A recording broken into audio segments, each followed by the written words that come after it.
Là, on est plutôt dans une histoire de tripartition, Ouais. États-Unis, Russie, Chine, avec d'autres nouveaux entrants qui veulent rentrer dans la compétition des empires. On voit bien qu'il y a une tentative de recolonisation pour les terres rares, et puis nous, en même temps, on subit une autre recolonisation à l'envers par l'immigration. Donc on est dans une situation qui est très très complexe.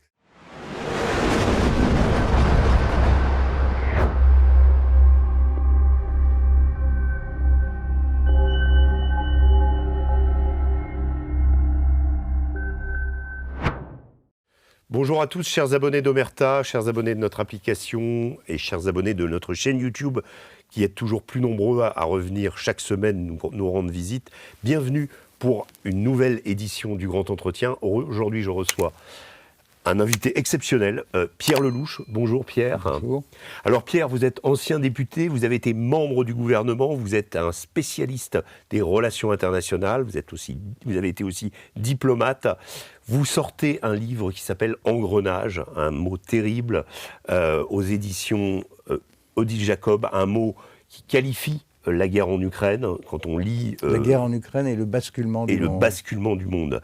Mais le basculement du monde, d'ailleurs, François Fillon, qui était assis à cette place, disait que c'était la tectonique des plaques qui avait changé en février 2022. Vous avez connu la genèse de cette guerre. Votre livre ambitionne de percer le brouillard de la guerre. Pourquoi, d'abord, était-il et est-il toujours si épais sur l'Ukraine ?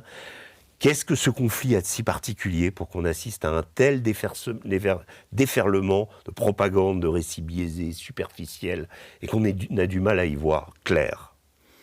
Bon, remarque générale, tout conflit entraîne beaucoup de propagande de tous les côtés. Donc, c'est pas très étonnant. Ce conflit, il a de particulier qu'il est à 2 heures de Paris, quoi. C'est vraiment une affaire de retour de la guerre en Europe, c'est pas rien.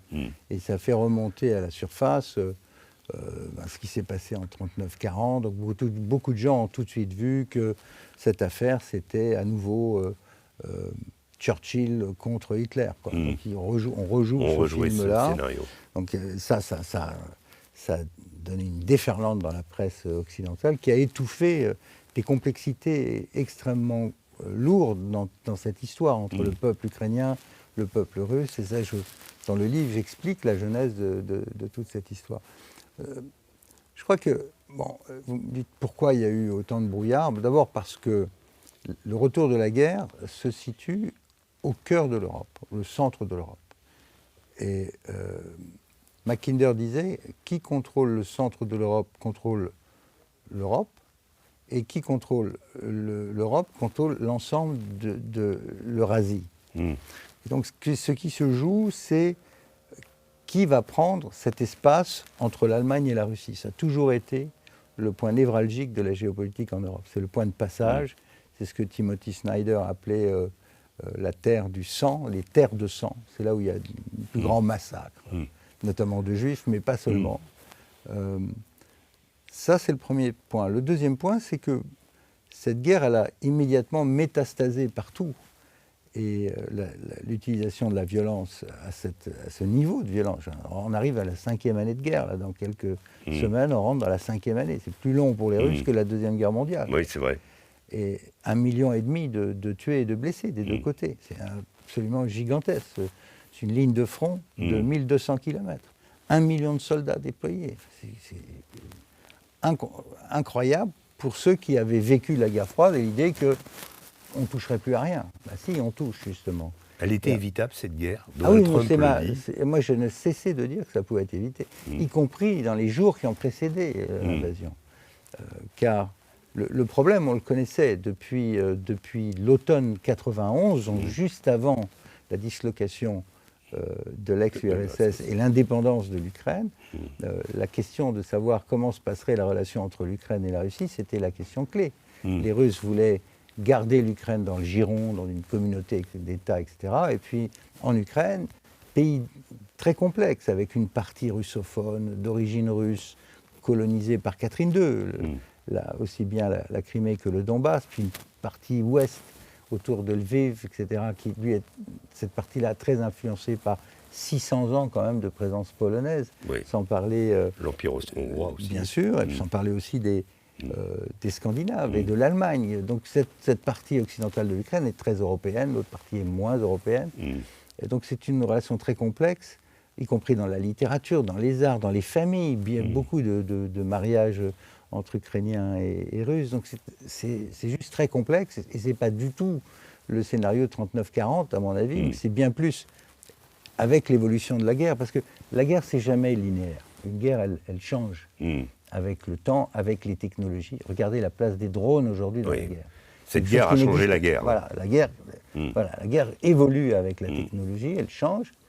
Ouais, c'était le cas déjà précédemment. L'arrivée des chars, par exemple, à la fin de la Première Guerre mondiale, ça a changé aussi le cours de la guerre. On utilisait des armes chimiques, etc.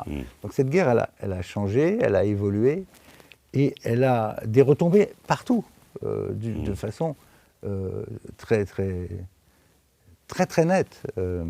On retrouve, regardez ce qui s'est passé ensuite au Moyen-Orient, on retrouve les mêmes acteurs. On retrouve les contournements des sanctions du pétrole. On retrouve des drones ukrainiens en Afrique. Bien sûr.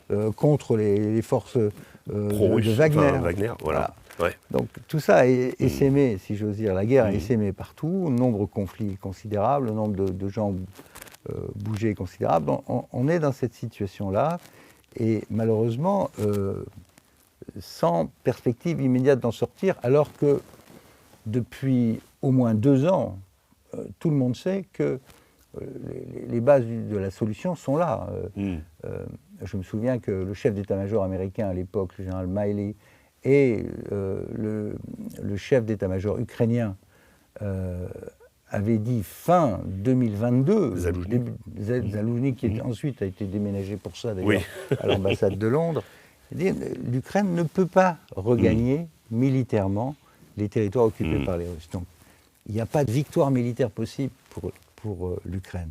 A l'inverse, il n'y a pas de victoire militaire aussi possible pour les Russes, parce qu'on ne prend pas un pays plus grand que la France, même avec les 400 ou 500 000 hommes actuels qui ont beaucoup de mal à avancer, dans cet environnement totalement contrôlé par les drones aujourd'hui. Je voudrais revenir un instant sur la genèse. Vous avez rencontré Poutine, et je crois que Poutine avait mis le holà sur l'Ukraine, c'est-à-dire que l'avancée de l'OTAN ne pouvait pas se faire sur l'Ukraine. C'est la raison principale du conflit.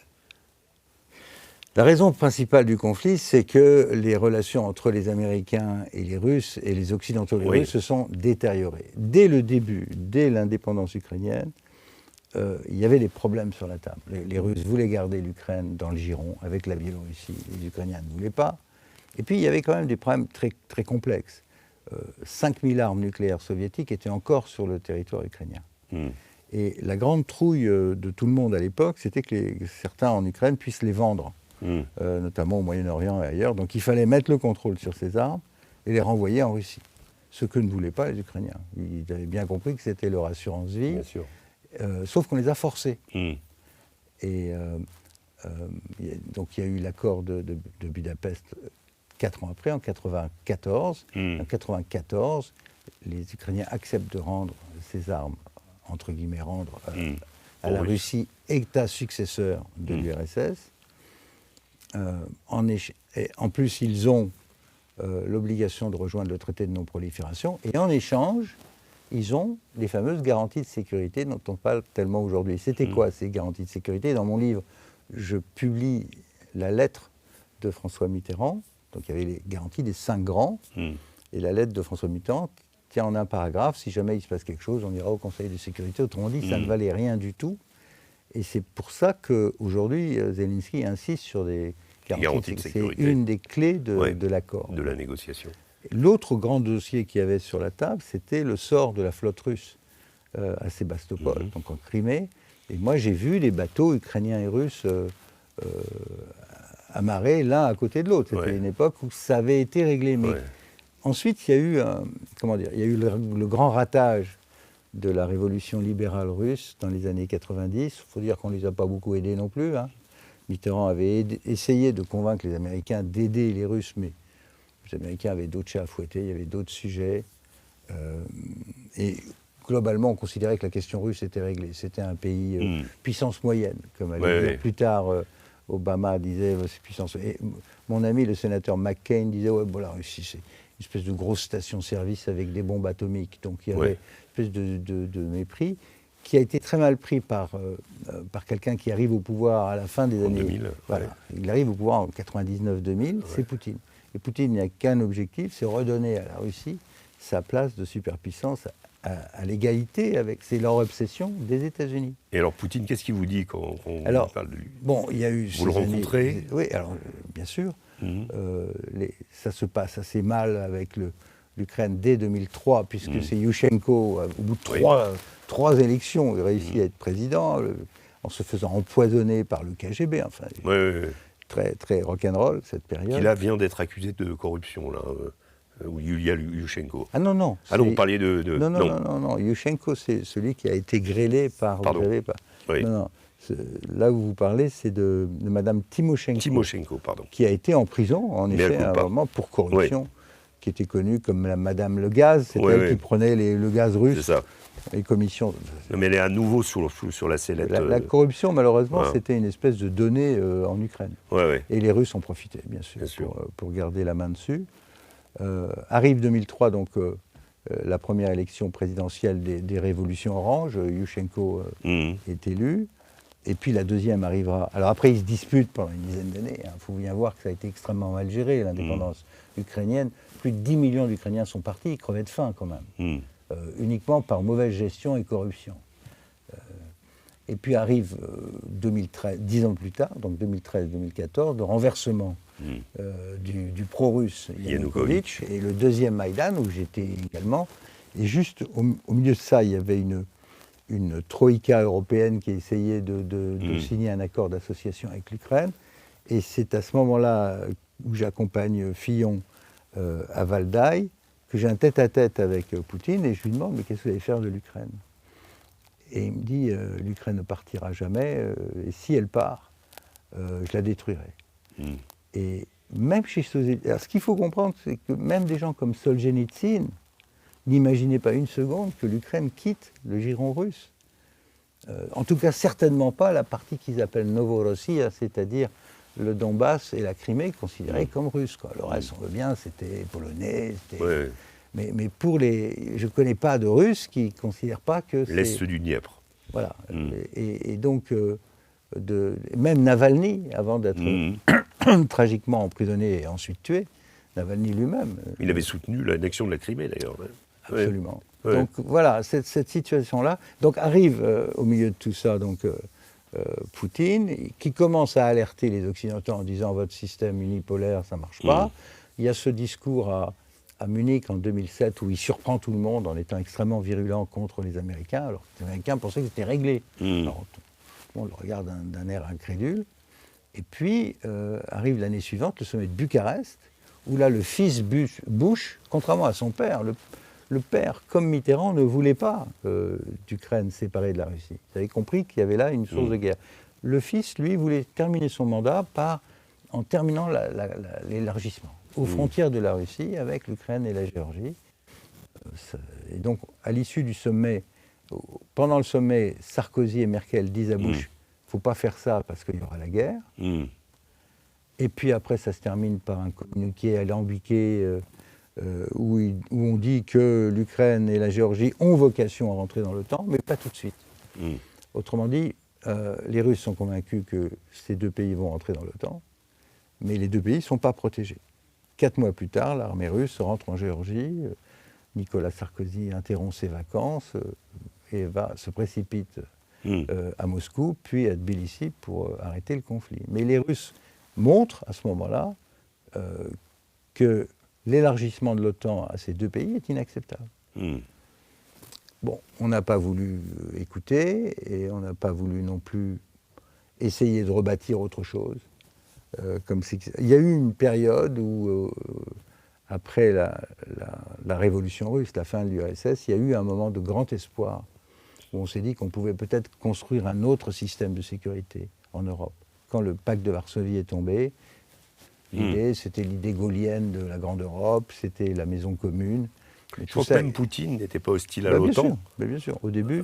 D'ailleurs, il avait accepté cet élargissement à certains pays de l'Est. Ça a été raté. Après, la question, c'est qui a raté quoi? Est-ce qu'on aurait pu faire mieux? Est-ce que si on avait fait mieux, le tropisme russe impérial l'aurait quand même emporté? C'est un débat que je fais, que d'autres font, comme Georges-Henri Soutou dans son livre qui raconte cette histoire.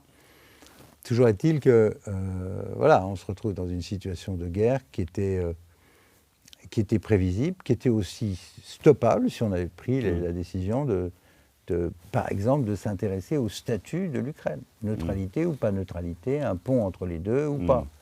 Ça, on aurait pu le négocier. En fait, bon. Et jusqu'à la dernière minute, les Russes ont fait des propositions qui n'ont pas été considérées du tout. En décembre 2021, donc juste avant l'entrée de l'armée russe, les Russes ont passé 2 documents que je publie en annexe de mon livre d'ailleurs, l'un adressé aux États-Unis, l'autre à l'OTAN. Aux États-Unis, ils leur demandent de signer un papier disant que l'Ukraine ne rentre pas dans l'OTAN. Point. Garantie de neutralité de l'Ukraine. Et si ça avait été fait, ça a évité la guerre? Ah bah, je pense oui. Et le deuxième papier... Vous pensez que si Trump avait été au pouvoir à l'époque, comme il le dit, il aurait signé le document? Bien entendu, il aurait reconnu qu'il y avait un intérêt russe sur cette partie de l'Europe, de la même façon qu'il revendique lui aujourd'hui un intérêt américain sur le Groenland et sur d'autres terres. Il voit ça de façon très transactionnelle. Les Russes disent, bon, on vous demande de ne pas prendre l'Ukraine à l'intérieur de l'OTAN. Et veuillez, s'il vous plaît, nous le garantir sur papier. Et l'autre papier s'adressait à l'OTAN, et l'idée c'était de repousser les moyens militaires occidentaux un peu plus loin derrière la frontière, de revenir à une situation où on pouvait repartir dans des négociations sur la limitation des armements. Si moi j'avais été aux affaires à ce moment-là, j'aurais accepté d'ouvrir la négociation en décembre 2021. Les Américains ont dit bon, non, finalement non, pas maintenant, non. Et puis voilà, et la guerre a commencé fin février. Il n'y a pas eu de réaction française à l'époque. Tout le monde a considéré que c'était une manœuvre dilatoire des Russes et que de toute façon ils allaient attaquer. Ils ont attaqué en effet, comme il n'y avait pas de solution politique. Il aurait pu y en avoir à ce moment-là, il aurait pu y en avoir précédemment aussi, parce que je rappelle que aussi, qu'en décembre 2019, juste avant le Covid, se réunit à l'Élysée, à l'invitation de Macron qui vient d'être élu, donc on est en décembre 2019, donc Macron, Merkel, Poutine et Zelensky. C'est la première fois qu'il y a un sommet. Où ils sont réunis à Paris. Et Poutine vient parce que Zelensky a été élu sur une plateforme, on arrête la corruption et on arrête la guerre. Sauf que juste avant son voyage à Paris, la rue à Kiev et tous les mouvements nationalistes ukrainiens se mobilisent pour dire vous n'allez pas vendre le Donbass ou la Crimée, on veut récupérer tout ça. Et Zelensky comprend qu'il ne peut pas faire de concessions. Il faut relire le communiqué, moi je le publie, le communiqué de ce sommet, où il est question d'organiser des élections, de fédéraliser le Donbass et de trouver une solution diplomatique. Parce que depuis le début, la question c'est qu'est-ce qu'on va faire du Donbass, où les gens veulent parler russe, où il y a une tradition. Voilà. Donc il fallait trouver un arrangement, mais jamais la Rada ukrainienne n'a voté ces textes. Et jamais les Russes, d'ailleurs, n'ont cessé d'encourager les sécessionnistes. Donc on était une espèce de conflit larvé qu'aiment bien les Russes, parce que ça maintient la pression. Du côté européen, le processus de Minsk n'a pas été... C'est ça que j'allais dire. On le sait, Mme Merkel a avoué que ça avait été fait pour gagner du temps. Voilà. François Hollande a confirmé aussi. C'est quand même incroyable. Si vous voulez, après le Maïdan, le deuxième Maïdan, l'idée c'était de trouver une solution négociée. Et la négociation, c'était le statut d'autonomie qu'il fallait accorder à la partie est de l'Ukraine. Les Ukrainiens n'en voulaient pas, tout simplement parce que ça aurait donné un veto permanent sur l'entrée dans l'OTAN. Alors l'entrée dans l'OTAN était l'obsession des nationalistes ukrainiens. Et ça le demeure. Voilà pourquoi il y a ce blocage. Et il aurait fallu à ce moment-là que les Européens disent bon non, on va traiter le problème du statut de l'Ukraine, son éventuelle entrée dans l'Union européenne, etc. Et il faut savoir aussi, ce que je raconte dans le bouquin aussi, c'est c'est que quelques semaines après le début de l'invasion, donc on est fin février, 24 février 2022, 15 jours après, ils se réunissent, ça y est, d'abord en Biélorussie, Antalya, puis ensuite en Turquie. Et quel est le sujet? Comment on arrête ça? Comment on arrête ça? Et comment on arrête ça? C'est, encore une fois, le statut du Donbass, le statut de neutralité, enfin les mêmes demandes. Neutralité plus un système d'élection. Et là, Boris Johnson fait tout capoter. Et là, Boris Johnson fait tout capoter. C'est le moment où les Américains changent de politique aussi, parce qu'au début, Biden est extrêmement prudent. Il dit qu'il n'y aura que des sanctions économiques, il sort les personnels militaires qui avaient les formateurs, on les sort d'Ukraine. Il était hors de question de rentrer dans une guerre pour l'Ukraine. Mais devant la déroute de l'armée russe à Kiev, ils ont perdu des milliers de chars, ça a été une catastrophe monumentale pour l'armée russe. Elle est repoussée, elle se retire, mais en même temps repoussée. L'est de Kharkov aussi. L'automne 2022, c'est un moment d'euphorie pour... le retrait de Kherson. Voilà. Et c'est à ce moment-là que les Américains se disent, tiens, peut-être l'occasion de lui donner un bon coup sur la tête. Et d'ailleurs, Lloyd Austin, le ministre de la Défense américain, dit, on va leur donner une bonne leçon, ils ne vont plus recommencer ce genre de choses. Et donc là arrivent les armes.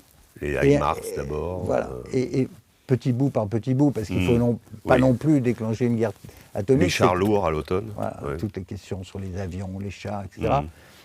Toujours en essayant d'éviter que les Russes s'énervent trop. Donc, c'est ce qu'on appelait au Pentagone à l'époque la stratégie de la grenouille dans la bouillarde. On fait chauffer, la grenouille elle va mourir au bout d'un moment, mais elle ne va pas s'énerver, elle ne va pas sauter. Et donc ils ont mené cette stratégie, mais encore une fois, alors là, on va réarmer l'armée russe, on va réarmer l'Ukraine et faire saigner les Russes. Ça marche assez bien, sauf que dès la fin 2022, le chef d'état-major américain, comme le chef d'état-major ukrainien Zaloujny, qui va être remercié par ça, ils disent on ne peut pas regagner ces territoires. Donc il faut un deal, il faut s'arrêter. Et moi j'écris un papier à ce moment-là dans Le Monde, c'est la dernière fois que j'écris dans Le Monde, parce que mes papiers depuis sont interdits, je dis mais il faut négocier. Vous êtes passé du côté sombre à ce moment-là. Oui, on vous a accusé d'être pro-russe. Voilà, alors que moi, tout ce que vous racontiez n'était pas... En fait, on n'en parlait pas. Emmanuel Macron lui-même parlait de guerre d'agression en février 2022. Enfin, il a changé d'avis, parce qu'au début, non, Macron, à ce moment-là, je correspondais encore avec lui par mail, et il était sur une ligne, attention, il y a aussi les intérêts de sécurité de la Russie à prendre en compte. Et quand il a dit intérêt légitime de sécurité, il a été explosé par toute la presse et traité comme un traître en Europe centrale. Et du coup, il a complètement changé de bord peu après. Il en même temps. Il est allé faire ce voyage en train, rappelez-vous, avec le chancelier allemand. Voilà, on va à Canossa et on dit non, maintenant on est complètement avec vous. Et là, on rentre dans une phase où, ce que j'appelle dans mon livre, la guerre par procuration, non déclarée, entre l'OTAN et la Russie. Là, on rentre dans une guerre non déclarée. Ceux qui font la guerre, ceux qui payent la note du boucher, ce sont les Ukrainiens, mais les armes et l'argent, et on a mis un paquet d'argent. Les Européens, on en est à 175 milliards d'euros quand même. Et les Américains à peu près autant, surtout en armes, mais nous, on les tient à bout de bras, quoi. Et la question, c'est jusqu'où et ça s'arrête quand?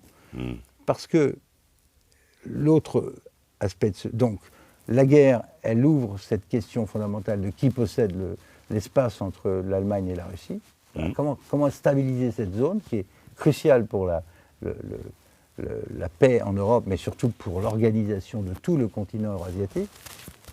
C'est ça qui a été rouvert. Et la deuxième chose que ça a réouvert, c'est naturellement les conséquences sur le système global. Parce qu'en faisant cette guerre non déclarée de l'OTAN contre la Russie, on a fait en sorte de concrétiser le cauchemar de mon vieux maître Harvard, Kissinger.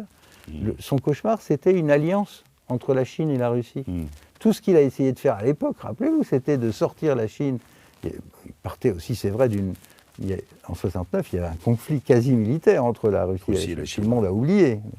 Maintenant, ils sont alliés. Et ça, c'est un problème, parce que C'était aussi l'obsession de Zbigniew Brzezinski dans le grand échiquier. C'est la pièce fondamentale, elle est là. Alors, le problème, c'est que les Chinois ont trouvé le moyen, avec l'organisation de Shanghai, l'OCS, et les fameux BRICS, ils ont trouvé le moyen maintenant d'organiser ce qu'ils appellent la majorité mondiale autour d'eux, avec des systèmes d'aide, de valeurs, etc., qui sont anti-occidentales. On ne va plus vous embêter sur les droits de l'homme, on respecte votre souveraineté, faites ce que vous voulez chez vous, et on va échapper au dollar en faisant des échanges dans une autre monnaie, comme ça on échappe aux sanctions. Moi j'avais travaillé à l'époque, je ne sais pas si vous vous en souvenez, mais j'étais celui qui, le premier en France, a ouvert le débat sur l'extraterritorialité du droit américain. Mais l'extraterritorialité des sanctions s'appuie sur le dollar. Donc si vous ne voulez pas des sanctions, il faut contourner et utiliser d'autres monnaies. En dollars. Et c'est ce qui se passe. Allez, petit à petit, on voit émerger un contre-système post-occidental. Et c'était ça qui était dans la version initiale de mon livre, en disant attention, les Américains qui arrivent, c'est-à-dire l'équipe de Trump, va être encore plus rude par rapport à nous, les Européens. On va être les grands perdants, les grands cocus de cette histoire, ça va être l'Europe de l'Ouest. Et c'est ce qui se passe. Sauf que, et ça c'est ce que je mets dans ma postface dans l'édition de poche, c'est que j'avais sous-estimé l'ampleur de la révolution trumpiste. Parce que Trump, c'est pas seulement la doctrine Monroe, c'est que l'Amérique avec Trump est devenue révisionniste, exactement comme les Chinois ou les Russes. Quand le système international ne me convient pas, je m'assois sur le système international. Je veux garder l'Ukraine, je fais la guerre en Ukraine. Je veux Taïwan, je fais un blocus total de Taïwan, histoire de montrer que vous ne pouvez pas entrer. J'ai besoin du Groenland, je prends le Groenland. J'ai besoin de Panama, je prends Panama. Et le Venezuela m'ennuie, j'enlève le dirigeant du Venezuela. Et on est dans ce monde-là, c'est-à-dire qu'on a maintenant une tripartition du monde, de retour des grands empires, à la recherche des terres rares, du pétrole, du gaz, mais sans même se cacher. Et au milieu, vous avez une bande de lapins européens qui continuent à faire des normes, écrire des normes, et qui ne pensent qu'à une chose, c'est l'élargissement. On est en train, par exemple, la commission, la dernière en date de la commission, moi je critique ça dans le livre, que l'élargissement soit l'horizon indépassable de l'Europe, c'est une dinguerie, c'est une folie. Au contraire, il faut rassembler les plus forts et essayer de leur donner une capacité de défense efficace. Non, on va élargir à 40 pays, on va prendre tous les Balkans, on va prendre toutes les zones de guerre possibles, y compris la Géorgie, allons-y. Et l'Ukraine aussi, l'Ukraine dans le cadre du processus de paix. Sans penser aux agriculteurs et les catastrophes que ça peut... Oui, bien entendu. Mais, je pense à ça, parce que c'est d'actualité. Pour les agriculteurs, c'est évidemment catastrophique, mais ils ne sont absolument pas capables de rentrer dans l'Union. Il faut d'abord guérir la maladie de la corruption qui a explosé pendant la guerre. Enfin, je veux dire, regardez où on est. Zelensky était obligé de se séparer de la plupart de ses ministres qui avaient tous pris de l'argent. La question des armes aussi, les 600 000 armes qui ont disparu depuis 2022. Il y a beaucoup d'évaporation, ça c'est sûr. Et puis, Yarmak, évidemment. Et 200 000 déserteurs reconnus dans l'armée ukrainienne. Donc on a une situation qui ne peut pas durer très longtemps. Il vaudrait mieux essayer de calmer tout ça avant que l'Ukraine ne perde davantage. Bien sûr. Mais on est dans ce moment où la situation en Europe n'est pas du tout réglée. Elle est, à mon avis, elle va entraîner pour les Européens de l'Ouest de très graves déconvenues. Et on va se rendre compte que l'Union européenne risque de ne pas survivre à ce qui est en train de se passer. Il faut toujours se rappeler l'histoire. L'histoire, c'est que le marché commun, la CECA, la conférence de Messine en 1955 n'ont été possibles que parce que la question du réarmement de l'Allemagne avait été réglée l'été précédent, en 1954, à l'Assemblée nationale française. Donc, ce qui s'est passé dans les années de la guerre de Corée et de la guerre froide, c'est que les Américains sont revenus en Europe. La charte atlantique, signée en 1949, est devenue une alliance militaire. Et à partir du milieu des années 50, un socle de sécurité a été bâti en Europe de l'Ouest, où les Américains étaient présents avec 300 000 GIs et plusieurs milliers d'armes nucléaires. C'est sur cette base-là qu'on a construit le traité de Rome. D'abord la conférence de Messine, 1955, puis la CECA, 1957, puis le traité de Rome. Et l'Union européenne n'existe que parce que le socle de sécurité était assuré par les États-Unis. Si les Américains retirent le tapis, il se passe quoi? Qui est-ce qui prend la charge de la sécurité de l'Europe? C'est ça la grande question qui est devant nous, et c'est ça qui explique d'ailleurs l'espèce de cacophonie, d'hésitation, de panique, sommet à répétition, coalition des volontaires, jusqu'à envoyer 30 types au Groenland pour dire, soi-disant pour stopper les Russes et les Chinois, mais en fait pour dire aux Américains, s'il vous plaît, ne venez pas attaquer un pays membre de l'OTAN, parce qu'on risque de ne plus avoir d'OTAN. Donc là, on est devant une contradiction terrible en ce moment. Je vais vous faire réagir quand même sur une anecdote dont on parlait un petit peu avant de démarrer l'émission.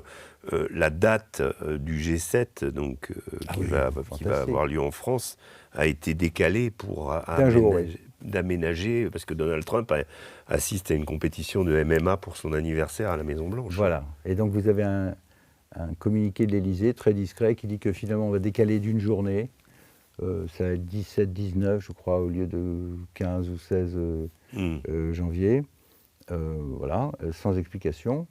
Et puis il y a un communiqué américain qui lui est beaucoup plus long, qui dit que les États-Unis étant de toute façon les leaders du monde occidental, il était normal que nos amis prennent en compte les problèmes d'agenda du président américain. Le problème d'agenda, c'est son anniversaire et puis un grand match de MMA à la Maison-Blanche, histoire de faire plaisir au président.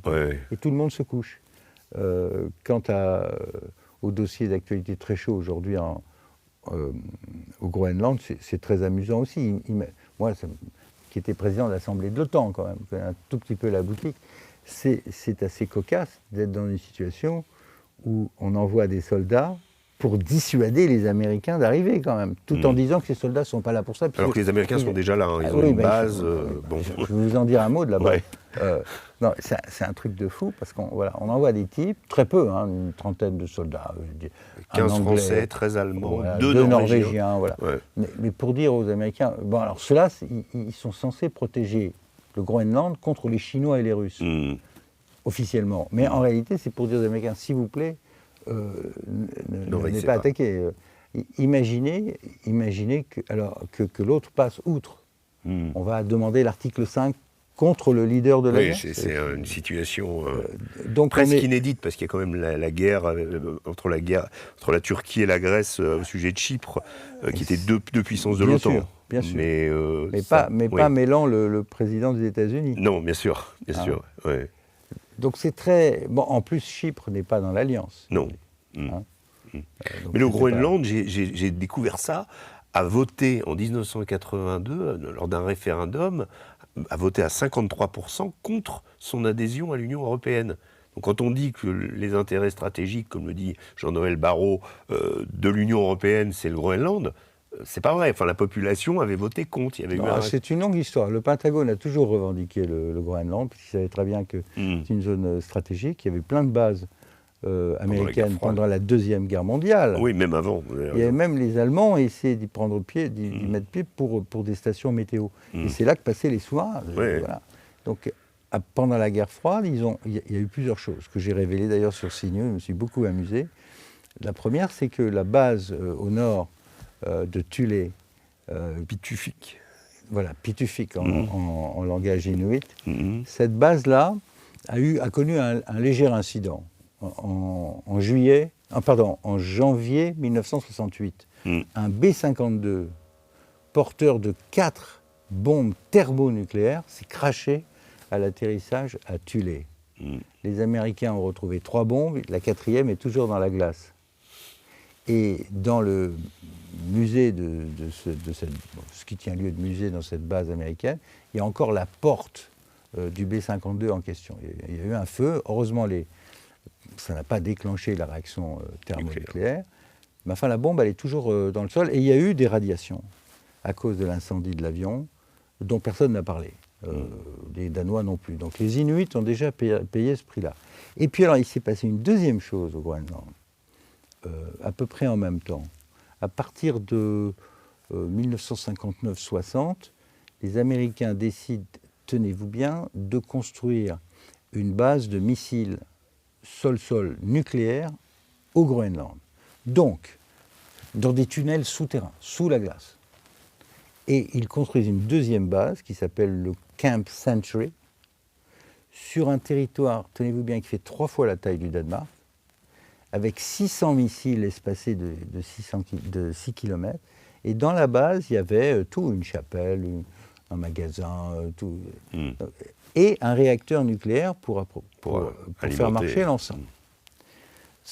Les Américains pensaient que tout ça allait s'enfoncer dans la glace. Sauf que ça ne s'est pas exactement passé comme ça s'est enfoncé, mais ça a en même temps amené les tunnels à s'enfoncer eux-mêmes, y compris au-dessus de la centrale nucléaire. Donc, à partir de 66-67, ils ont arrêté ça complètement. Ils ont rapatrié tout le monde, mais ils ont laissé 200 000 litres de diesel, tous les déchets radioactifs et tout le méthylène qui protégeait les condensateurs, la peinture. Donc énormément de pollution à l'intérieur de cette base, cadeau, dont personne ne parle. Donc, votre serviteur a ressorti tout ça. Il est parti parce que je suis allé, moi, là-bas. J'ai vu l'installation américaine. Donc là, on est dans une situation complètement ubuesque. Donc on comprend que les Groenlandais n'aient ni envie des Danois, ni des Américains, en fait. Les pauvres, ils sont au courant de ça. Oui, mais enfin, en même temps, ils sont très riches, ils sont assis sur beaucoup de richesses. Donc je ne sais pas comment ça va se solder. Une des solutions les possibles, naturellement, c'est de renforcer le traité de défense de 1951 entre les États-Unis et le Danemark. C'est le traité de 1951 qui leur a permis de construire tout ça. Ils peuvent faire exactement ce qu'ils veulent. L'autre option, c'est de trouver un statut de territoire associé. Il y a 5 territoires, comme vous le savez, associés aux États-Unis, donc Porto Rico, les îles Marshall, Guam, etc. Donc ils peuvent parfaitement faire ça. Ou alors ils font ce que Trump veut, c'est je veux, ça c'est mon territoire. Et ce qui, après tout, c'est ce qui s'est passé avec l'Alaska, la Louisiane et quelques autres, et une bonne partie du Mexique. Donc une bataille pour le centre-ville de Nuuk, quoi. Oui, enfin c'est complètement cocasse. Et Trump a déjà dit que si les Européens cherchaient à empêcher ça, son choix serait fait. Entre l'OTAN et le Groenland, son choix est déjà fait. Donc l'OTAN, c'est peut-être la fin de... Le Groenland, c'est peut-être la fin de l'OTAN. Ça peut... De deux façons. Soit les Américains décident que ça va. Moi, je veux le Groenland, je me fous de l'OTAN. Soit de l'autre côté, on va pousser tellement loin qu'il y aura une crise, si jamais les Américains l'emportent, que les Danois ont déjà dit que c'était la fin de l'OTAN, ce qui est d'ailleurs exact, parce que ce serait l'emploi de la force militaire contre un territoire appartenant à l'Alliance. On est dans un monde de fous, et on est rentré dans ce monde-là. Donc ce basculement du monde, il est devant nous. On est dans une espèce d'interrègne, où le monde ancien s'est achevé. On avait beaucoup d'espoir à la fin de la guerre froide de constituer un ensemble. Ça a raté. En partie pour les Russes, par les Russes et leur tropisme impérial évident. En partie parce qu'on a été incapables, nous, de proposer des solutions entre les Américains et les Russes. On a laissé cette confrontation se focaliser sur différents endroits, mais surtout sur l'Ukraine, qui était vitale pour les Russes. Donc on a ce problème-là. On a l'évolution du monde vers quelque chose de très anti-occidental. Et regardez ce qui s'est passé pour la France. On a été littéralement virés d'Afrique. Les Américains et les Anglais nous ont virés du Pacifique. C'était très sympathique. Donc nous devons réinventer notre politique étrangère, notre politique de défense, à un moment où le pays est très affaibli sur le plan institutionnel, politique et financier, surtout financier. C'est au pire moment, en fait. Oui, je dois dire qu'on est en face d'une... On a rendez-vous avec l'histoire à un moment où rarement la France a été aussi faible. Son système politique est paralysé, ses institutions aussi. Le président veut rester, donc il reste. Tout le monde reste. Mais vous posez cette question. Pendant 1 an et demi, il ne va rien se passer. Donc on fait de la gesticulation, on fait des discours. Encore hier à Istres, on explique qu'on va être fort pour être craint, mais j'attends de voir quel est le budget de la défense. Il n'est pas voté. On est même incapable de voter le budget. Je regarde en même temps les Allemands. Eux, ils y vont. Eux, ils ont décidé de mettre 500 milliards dans la défense. Et dès cette année, ils vont passer à 150 milliards. Là, ils ont voté 50 milliards, l'Assemblée, pour du matériel. Ah oui. C'est le budget de la défense française. Exactement. Quand l'Allemagne décide de faire les choses, il y a un débat, finalement il y a un accord. Et là, ils sont repartis pour un tour. Donc on va très rapidement voir l'Allemagne émerger comme la première puissance sur le continent. Vous pensez que l'Allemagne va prendre la place de l'OTAN ? Ça peut. On peut être dans c'est le scénario que je développe dans mon livre. On peut être dans le scénario 1918, c'est-à-dire que le traité, l'accord de paix est mal foutu et qu'au final, les petits pays européens se regroupent autour de l'Allemagne, marginalisant du même coup la France et l'Angleterre. Et c'est ce qui s'est passé à l'époque. C'est très possible que ça recommence comme ça et que l'Allemagne, vous verrez, soit l'un des pays qui se rapprochera le plus vite de la Russie dans l'après-guerre. Parce que les relations sont très profondes, anciennes, très anciennes, et qu'il y a beaucoup d'intérêts économiques en jeu. Donc le risque, c'est qu'on rate ce train de la paix. On n'a pas su avoir de stratégie pendant la guerre du côté européen. On s'est contenté de suivre Biden, et quand Biden est parti, catastrophe, on ne sait plus quoi faire. C'est la sidération, comme on dit. Enfin, mais là, on n'a pas su faire la guerre, et on n'a pas non plus de stratégie dans la paix, sauf à dire qu'on va élargir. Mais c'est une folie. L'Allemagne, c'était quand même tirer une balle dans le pied avec cette histoire de Nord Stream. Mais ça se répare. Et on sent bien que les Allemands sont prêts à renouer. La clé de leur économie, c'est quand même le gaz à bon marché. Comme je l'explique dans le livre, c'était pas du tout que Schröder. Non. La preuve, c'est que Merkel, jusqu'à la dernière minute, dernière minute en décembre 2021, voulait s'accrocher à son gazoduc. Le fait de ne plus avoir de gaz russe fait qu'on achète maintenant du gaz américain et qatari, 4 fois plus cher. Et que les Américains et les Qataris nous disent que si jamais il nous vient à l'idée, nous les Européens, d'aller mettre des barrières non tarifaires du style la taxe carbone, les taxes sur les multinationales et autres, ils coupent le gaz. La lettre a été envoyée par l'émir du Qatar et Donald Trump à la Commission. Donc on est dans une période où on est en train de subir, et ça c'est pas bon. En bon gaulliste, je suis atterré de voir à quel point on recule sur à peu près tout. Pourquoi ? Parce qu'on est faible.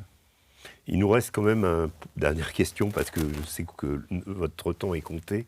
Il nous reste quand même de cet héritage du gaullisme la dissuasion.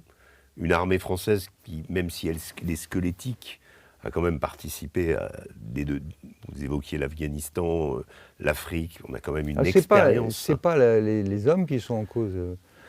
Tout le monde reconnaît la bravoure, le professionnalisme de nos soldats. La question, c'est de leur donner les moyens d'être des soldats. C'est ça, l'argent n'était pas là. Pendant très longtemps, on l'a donné ailleurs, dans la dépense sociale et tout. Macron a bouché quelques trous, on doit le reconnaître. Mais on n'a pas changé d'échelle au sens où le Cornu lui-même dit qu'il faut au minimum 100 milliards par an pendant 10 ans pour reconstituer l'armée française. On en est loin. On en est loin et c'est un vrai problème. Alors qu'on se met quand on écoute le chef d'état-major des armées, quand il nous dit qu'il faut accepter de perdre nos enfants, qu'il y aura un choc avec la Russie. Oui, mais c'est là que le décalage est insupportable pour le citoyen que je suis. Il n'y a jamais eu autant d'écart entre les mots prononcés et la réalité. La réalité, c'est qu'on n'est même pas foutu de faire voter le budget. On ne sait pas si ça va être par ordonnance, par 49.3. Voilà. On est bientôt au mois de février, on n'a toujours pas de budget. Et de toute façon, le budget de défense tel qu'il est voté, même avec 3 milliards de plus, ça ne suffit pas. Parce que dans les dernières guerres, les dernières grosses guerres, la première, la seconde, on avait l'armée quand même. Enfin, on avait l'armée qu'il fallait. Là, on n'a pas l'armée qu'il fallait. Non, on n'a même plus l'endroit pour les loger, parce qu'on a vendu les casernes, figurez-vous. C'est quand même terrible. Oui. J'étais dans la commission avec Philippe Séguin, qui a supprimé le service à l'époque, et on était contre tous les deux. Mais Bercy nous disait, il n'y a pas d'argent. Et les militaires nous disaient, attendez, il faut choisir. Soit on fait les opérations extérieures, soit on fait une armée C'est la pire erreur de Chirac, ça ? C'est une grosse erreur. Comme l'arrêt des essais nucléaires. Parce que j'y étais aussi à Mururoa, le dernier essai nucléaire. Et l'arrêt des essais, c'est une grave erreur, parce que vous allez voir reprendre les essais nucléaires. Les grandes puissances vont redémarrer les essais. Je suis sûr et certain. D'ailleurs, Trump l'a évoqué avec la Chine récemment. Il expliquait que les Chinois tester, ou qu'on était en train de tester, et qu'ils avaient besoin de la base de Bagram, d'ailleurs, que vous connaissez. Il a proposé tout d'un coup de reprendre aux talibans. Les talibans ont dit non, on ne vous rendra pas Bagram. Une base extrêmement importante, que les Russes avaient déjà confectionnée, mais justement parce que la Chine n'est pas très loin, quoi. Bon, tout ça est absolument... On pourrait en discuter pendant des heures. Ah oui. Merci. Il y a tellement de volets tout autour de ça. Ouais. Le monde est en train de basculer, donc on est sorti d'un certain monde et on ne connaît pas le suivant. C'est la phrase de Gramsci qui disait... Là, on est plutôt dans une histoire de tripartition, États-Unis, Russie, Chine, avec d'autres nouveaux entrants qui veulent rentrer dans la compétition des empires. On voit bien qu'il y a une tentative de recolonisation pour les terres rares, et puis nous, en même temps, on subit une autre recolonisation à l'envers par l'immigration. Donc on est dans une situation qui est très très complexe, et pour des gens comme vous et moi, qui nous donnera du travail, je pense, pendant un moment. En espérant que personne ne fasse une bêtise, parce que moi... Quand vous dites engrenage... Mon inquiétude, c'est que quelqu'un fasse une bêtise comme en 1914. Voilà. Et là, par le jeu des enchaînements des alliances et tout est possible. Nous allons à la guerre comme des somnambules. Comme les somnambules, comme disait Christopher Clark. Voilà. Donc il faudrait essayer de calmer tout ça, en espérant qu'il y ait encore des hommes d'État parmi ceux qui nous gouvernent. Mais moi, je suis franchement inquiet de voir tout ce laïus autour de la guerre qui ne s'appuie pas sur l'effort nécessaire pour la faire, si on doit la faire. Alors qu'il faut tout faire pour l'éviter. Merci Pierre Lelouch, merci infiniment. Quant à vous, j'espère que cette émission vous a plu, que vous reviendrez encore plus nombreux la semaine prochaine pour une nouvelle édition du Grand Entretien. D'ici là, portez-vous bien, je vous souhaite une excellente journée, à bientôt.